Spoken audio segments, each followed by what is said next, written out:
Hey friends, thanks for joining with us tonight as we continue our midweek series, The Elimination of Hurry, where we're going over John Mark Comer's book, The Ruthless Elimination of Hurry, where he's just challenging us as Christians to take a deep look at just our life, where our calendars are, how crazy busy we've become, because that is the American culture in a nutshell. I mean, we are a nation that is just consumed with busyness. And tonight what we're going to talk about is the healthy side of being busy and an unhealthy side of being busy. And he kind of labels them both. And there is a good, healthy view of being busy. And this is where you have just kind of a lot to do, but you're not so overwhelmed and so consumed by it all that you don't have time for rest. There has to be that balance there. And so he talks in the book about psychology actually labels a diagnosis called hurry sickness. I didn't even realize that was a real thing, but in the world of psychology it is, and it's called hurry sickness. And this is where you start to get physically ill and just mentally drained, fatigued, where you're just living life lethargically because you were so overwhelmed with just your calendar and where you're at in your scheduling.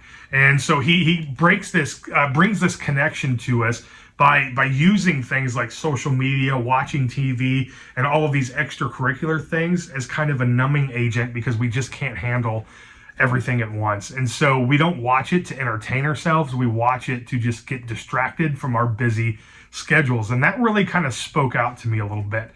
Because as I look at my calendar, I mean, there's days where we are days within our week where we are literally going from here to there. And as the kids grow older and the sports and the extracurriculars start to play into our schedule, it just seems like we don't have much time for anything. And it is exhausting.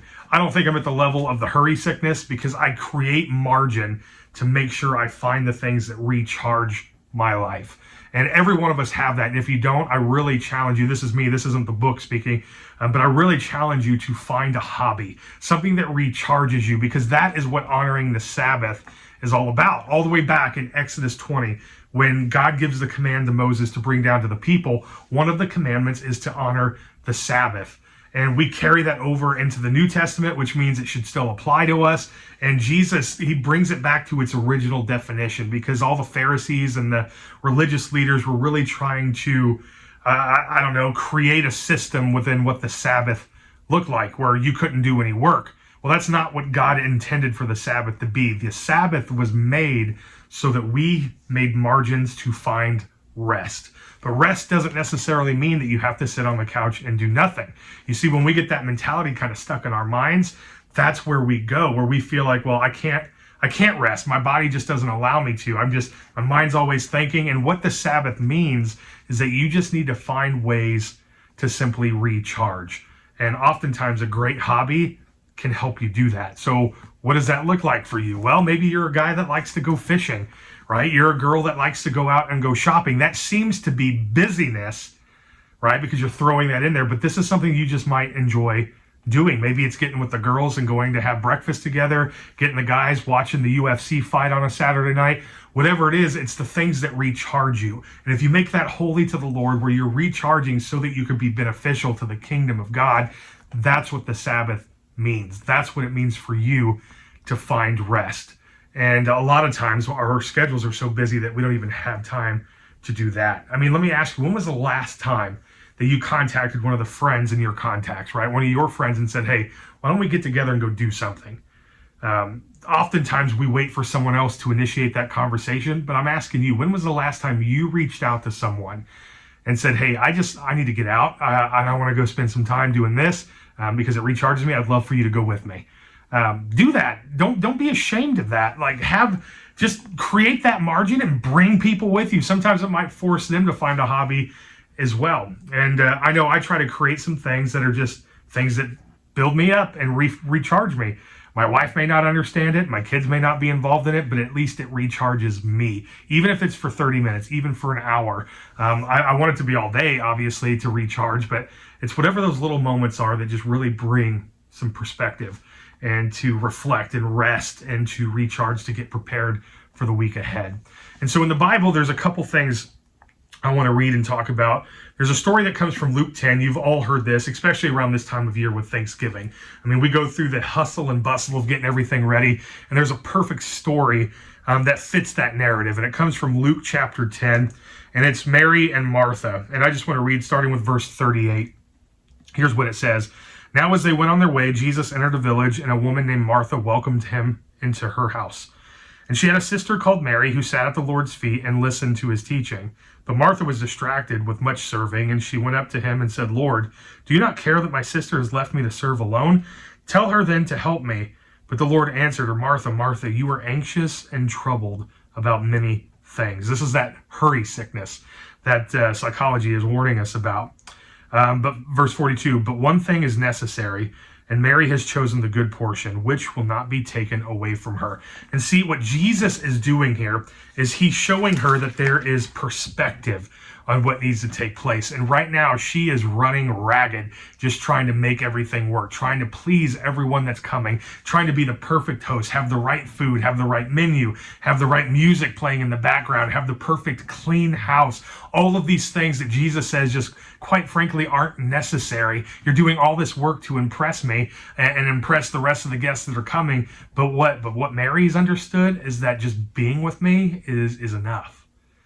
And so much, like this speaks so much more than just the scene itself. Because think about the people in your life, right? The moments where you actually have full engagement, where you're laughing, maybe you're playing a board game, or you're surrounded by the table eating a meal that you've spent all day preparing for. None of that matters when you come to the table and you start giggling with one another and you start sharing life with one another and you start to remember the memories created with that person and you go all the way back. Those are the things that carry with you. The meal 5 years ago, you probably have already forgotten about. Maybe even last year's Thanksgiving, you probably already forgot what certain things were, what certain things had, but you cherish the memories that were made at the table.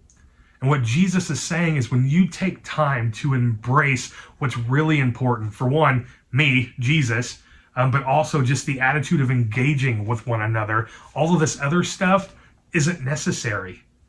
It isn't necessary. And you may be one of those people that get real high strung about making sure everything is perfectly done and perfectly planned and executed the right way. And you miss out on all the goodness that takes place. And that's why Jesus looks at her and says, Martha, you are anxious about nothing. Calm down, take a breath, and enjoy what is being brought to you. Mary has this right. Everything else will come together, I promise you. And so if we fast forward all the way over to Philippians, here's what Paul says as we start talking about this concept of anxiousness. Here's what he says in Philippians chapter 4, starting with verse 6. He says, do not be anxious about anything, but in everything by prayer and supplication with thanksgiving, let your request be made known to God. And the peace of God that surpasses all understanding will guard your hearts and your minds in Christ Jesus. Man, what a thing. What I find interesting here is that he ties this concept of anxiousness. Maybe you're dealing with this hurry sickness that we're talking about tonight. But the last thing you wanted to do is to talk to God about it. And so I want to challenge you this midweek, right? I want you to take some time as we're creating margins, right? That's what this whole series is about, is creating margins in our life, especially when it comes to our relationship with Jesus. And maybe just talk to him about your schedule and just say, Lord, I'm looking at what I've got to do this week, and it is a lot, and I'm running on empty. I'm burnt from both ends coming into the middle, and I don't have much left to offer to anyone, much less my family. Can you just show me some things in my schedule that may not mean as much or may not matter in the grand scheme of things, but they seem to be overwhelming me? Can you just bring me some peace with this and help me say no to certain things and help me cut some things maybe out of the schedule, or to just redefine what my week looks like? And you'll be surprised just kind of the things that pop up. And as you look through your schedule, you'll realize, oh, that's not really important. We could cut that out, and we could cut that out. And eventually you're going to create the margin where you can focus on what matters. And maybe for you, that's to recharge with something. Substitute what's creating busyness with something that's creating fruit.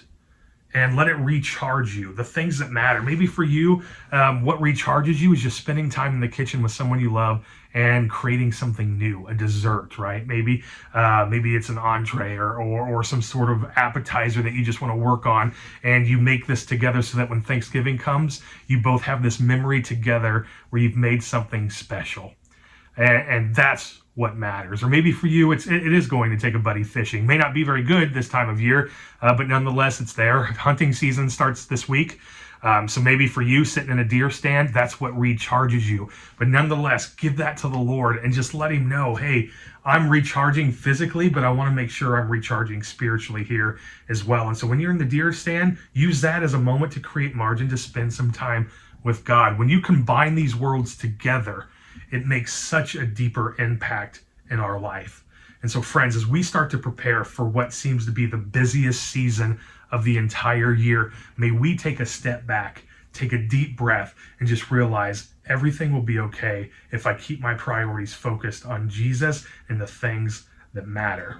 Have a great week, guys. We'll see you next time.